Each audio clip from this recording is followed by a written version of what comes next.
Phase મોટા છે આની વાઇન્ડિંગ છે એમાં આ બે છે આ વાઇન્ડિંગ એવું આ સપાઈ આઠ બાય બી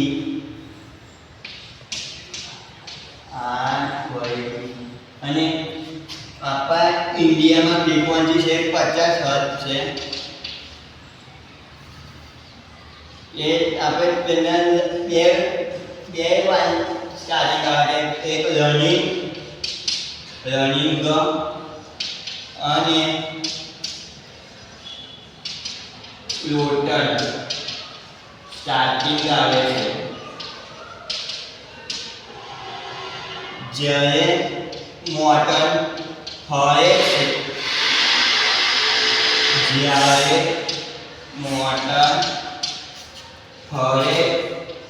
છે ત્યારે તે રનિંગ વાઇન્ડિંગમાં આવે છે જો આપણો એક ફેઝ ડિસ્કનેક્ટ થઈ જાય તો બે ફેઝોમાં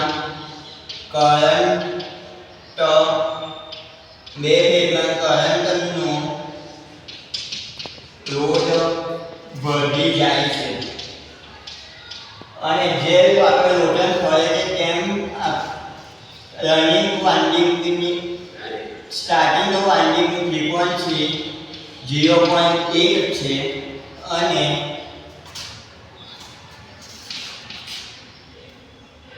n છે રનિંગ વાઇન્ડિંગની ફ્રીક્વન્સી 1 છે અને સ્ટાર્ટિંગ વાઇન્ડિંગની ફ્રીક્વન્સી ટાઈમ અથવા 4 છે તે રનિંગ ફ્રીક્વન્સી છે Fn બરાબર ns સિગ્મા ns mp છે કે આપણે જેમ આપણે સ્પીડ વધે છે એમ આપણે મોટરની સ્પીડ પણ વધે છે તેમાં આપણે થ્રી ફેઝમાં સ્ટાર્ટર મૂકીએ છે થ્રી ફેઝ મોટર છે એમાં સ્ટાર્ટિંગ વાઇન્ડિંગ રનિંગ વાઇન્ડિંગ અને રોટરની વાઇન્ડિંગ તે આપણે ટાઈમ સપાય છે આર વાય બી આપણે આર વાય બી છે સ્ટાર્ટિંગ વાઇન્ડિંગમાં જાય છે અને આર છે સ્ટાર્ટિંગ વાઇન્ડિંગમાં વાય છે એ રનિંગ વાઇન્ડિંગમાં અને પેલો બી છે એ સ્ટાર્ટ વાઇન્ડિંગમાં જાય છે તે ગ્લો હોય છે ગ્લો હોય છે એ બોડીની મોટરને બાઇન્ડિંગ કરીને બચાવવા કે ડેમેજ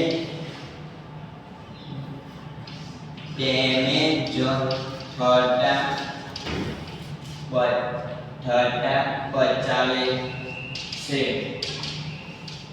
તે લોગ છે આપણે મોટરને વાઇન્ડિંગ કરતા બચાવે છે તે મોટરનું વાઇન્ડિંગ ડેમેજ થતા બચાવે છે વાઇન્ડિંગમાંથી એક ટાઈમ ફેઝ સપ્લાય આવે છે થ્રી ફેઝમાં ટાઈમ ફેઝ સપ્લાય આવે છે તેમાં એક સ્ટાર્ટર મૂકવામાં આવે છે એક ફેઝ ટૂલ થઈ જાય એક ફેઝ બંધ થઈ જાય છે તો બે ફેઝમાં ચાલે છે એ આપણે તે વાઇન્ડિંગને નુકસાન પણ પહોંચાડી શકે છે તેને ફેઝ વાઇન્ડિંગ કહે છે અને તેનું સ્ટાર્ટિંગ ટોર્ક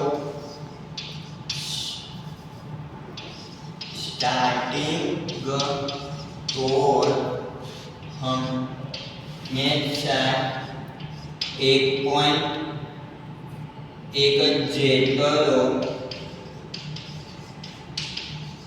હોય છે અને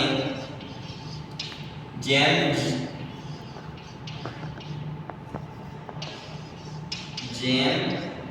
સ્પીડ વધે છે તેમ તેનો ટોર્ક વધે છે. તેનું ટોર્ક આશરે 9.1 કે 9.1 અથવા 4.1 નો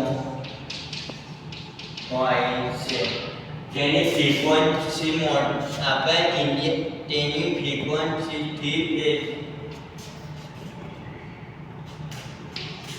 થ્રી ફેઝના વોલ્ટેજ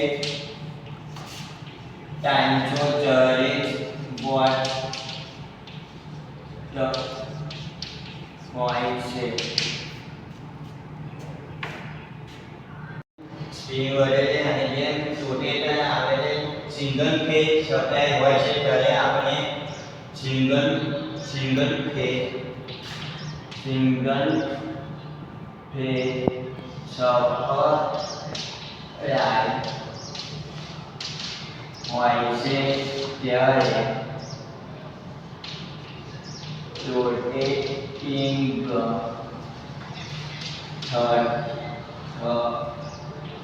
થતું નથી અને EMF ઉત્પન્ન થતું નથી. એટલે થ્રી ફેઝ સપ્લાયનો ઉપયોગ કરવો પડે છે. થ્રી ફેઝ સપ્લાયનો ઉપયોગ કરવો પડે છે કે તેને બે ફેઝમાં પણ ઘર પાડી શકે છે. બે ફેઝ એટલે એક સિંગલ ફેઝ એમાં આપણે કેપેસિટર જોઈએ એટલે તેમાં બે ફેઝ પણ થઈ જાય છે. આ થ્રી ફેઝનું મોટર છે આપણે થ્રી ફેઝનો ઉપયોગ કરીશું. આ વૈબી તે પોલ વાઇન્ડિંગ તે વાઇન્ડિંગ ટાઈમ લીધે છે તે રોટેટિંગ વાઇન્ડિંગ ફીલ્ડ વાઇન્ડિંગ અને સ્ટેટર વાઇન્ડિંગ તે ટાઈમ વાઇન્ડિંગમાં મીટરા એવા છે. તે વાઇન્ડિંગમાં ખાંચા પાડીને વાઇન્ડિંગો વીટવામાં આવે છે. અને કહેવાય છે બેઝ.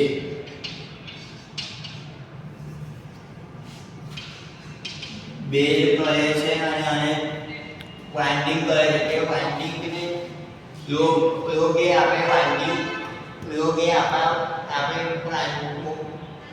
આપણા મોટરની જે આપણા વાઇન્ડિંગને ડેમેજ થતું બચાવે છે. જેમ સ્પીડ વધે છે તેમ આપણું મોટરનો ટોર્ક પણ વધે છે. તેને થ્રી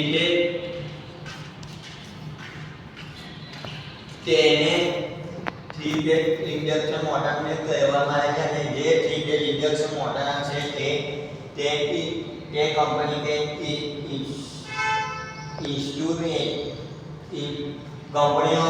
કંપનીમાં ઉપયોગ કરવામાં આવે છે. આ વૈબી તેને મોટરના કનેક્શન અહીં આવે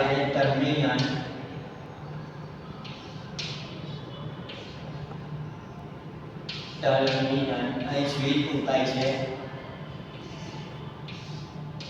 આનું નામ છે આઇસોલેટર સ્વિચ. તે આપણે સેફ્ટી એટલે મૂકીએ છીએ કે જે MCB એટલે મૂકે છે તે આપણે કોઈ એ એમસીબી આપણે ટીપ થઈ જાય છે કે આપણું મોટર કે વાઇન્ડિંગને સુરક્ષિત કરવામાં આવે છે અને પોલ તે વાઇન્ડિંગ છે તે વાઇન્ડિંગોમાંથી કરંટને સપ્લાય આપવામાં આવે છે. તેથી તે સપ્લાય આપવામાં આવે છે તેથી આપણે એન્જિનિયરિંગમાં આપણે જાણી શકીએ છીએ કે થ્રી ફેઝ સપ્લાય તે આપણે હવે 440 વોલ્ટ જેટલો આવે છે અને આપણે ઇન્ડિયાની ફ્રીક્વન્સી છે 50 હર્ટ્ઝ જેટલી પણ આવે છે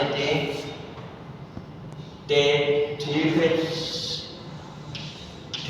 ફેઝ સપ્લાય 440 વોલ્ટ હોય છે અને